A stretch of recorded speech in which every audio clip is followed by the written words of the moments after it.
My name is Fabian, founder and chairman of an organization called AMPION, which stands for Amplifying Pioneership. What we do is we develop technology companies with young Africans on the continent, in Africa. And I'd like to speak a little bit about what we do and how we are funded, because that's the expertise I can contribute here in the urban environment and development group. So, what we have been doing very much is focusing on skills development and trying to teach our local entrepreneurs what it needs to create a technology company. So we are running ideation workshops, which helped us to inspire many young people to start companies, right? As soon as we have started 80 startups till today, we saw a need of funding these startups also.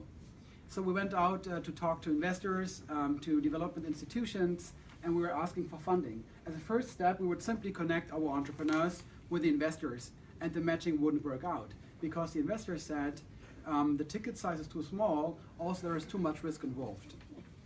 So we went out to development institutions, discussed about how we can fund these startups, and again, the ticket size is just too small, right?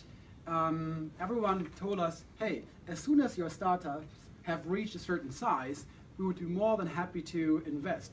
We are looking for investments over 100 million, Series A, very profitable businesses, ideally with the power to change the lives of 100 million people and more.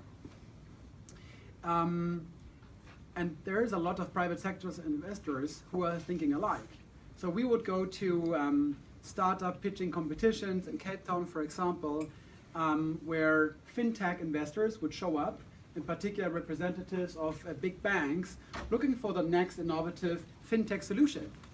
And they were very disappointed when they saw what is out there. There were not enough startups to invest in.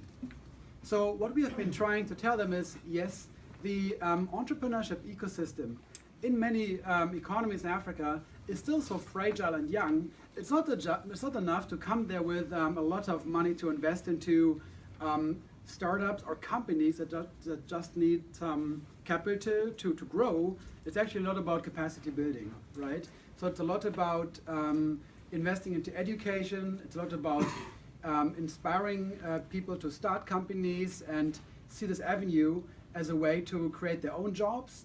And I believe that private-public partnerships are the key to do so, right? So most of the programs we typically run on the one hand with a company of the private sector that is specialized in a field, let's say healthcare, Merck.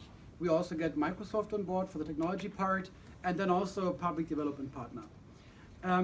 So to conclude, and I'm running out of time, I'd like to encourage you to talk about innovative finance mechanisms to fund capacity building initiatives and early stage investments. Thank you. Thank you very much.